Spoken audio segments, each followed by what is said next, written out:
রান্না করতে সব মেয়েরাই পছন্দ করে, তেমন আমিও রান্না করতে বেশ পছন্দ করি। মাঝে মধ্যে একটু অলসতা চলে আসে।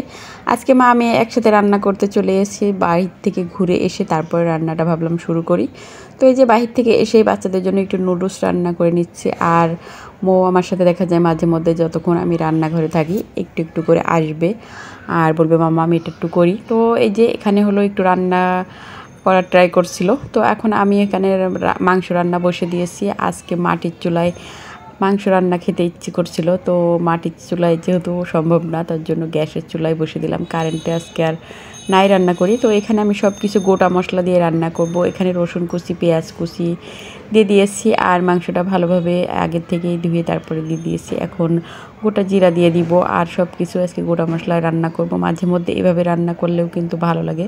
সব কিছু দেখা যায় সব সময় মশলাটা বেটেই কিন্তু রান্না করা হয়, আর এভাবে করে আজকে মনে হচ্ছিল রান্না করি। তো এই যে এখানে হলো শুকনা মরিচ দিয়ে দিয়েছিলাম, এখানে শুকনো মরিচের গুঁড়াটা অ্যাড করলাম। তো যাই হোক এখানে হলুদ গুঁড়া দিয়ে দিয়েছি, সব কিছু দিয়ে আমি গ্যাসটা কিন্তু অন করে দিয়েছি। তো আজকে ভাবছিলাম অল্প স্বল্প রান্না করব, আর তার জন্য রান্না বান্না একটু দেরি করেই শুরু করে দিলাম।